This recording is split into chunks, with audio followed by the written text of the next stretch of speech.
I was going through something very personal and had to leave the city for a few days. My boss knew and was understanding. I didn't tell others because it wasn't their business.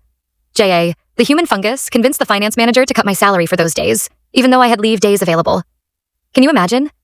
The man whose job I practically do for him, trying to kick me when I was already down? But karma has a wicked sense of humor. What he overlooked was that my boss is everyone's boss.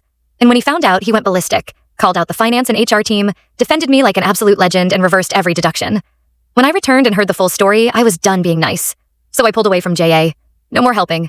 No more cover-ups. No more being the silent support system for a grown man who can't format a Word doc.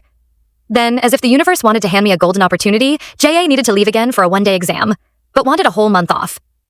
He asked me to cover for him, and I smiled sweetly and said, "Of course." Oh boy, would I? You see, when he was around, he used to take my work to the seniors and pass it off as his own. I didn't mind much at the time. It spared me from talking to midlife crisis men who think unsolicited life advice counts as flirting. But over time, it gave people the impression that he was doing all the work, and I was just being bossy or arrogant. So when JA left for that exam, I stopped doing his work too. No document dispatching, no office expense management, which he loved because he used to tamper with them to line his pockets. People started noticing. I simply said, "Ask JA. He will be getting paid for this month, right?" And slowly, one by one, everyone realized who'd really been running the place. That month, my boss, bless his passive-aggressive soul, suggested that finance cut JA's entire salary. When JA came back and saw zero money in his account, he asked me what happened. I said, "Ask finance." Finance told him to ask the zonal manager, aka everyone's boss. The man turned red, then white, then red again. He stormed into my boss's office like a man on fire, ranting about injustice and discrimination. I happened to be in the room already.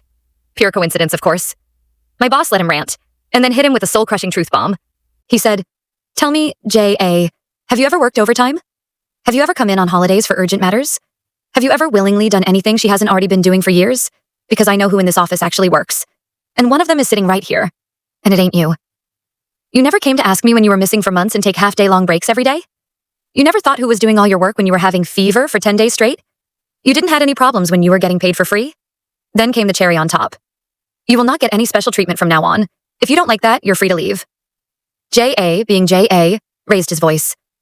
My boss just pointed to the door and said, "Then leave. Right now."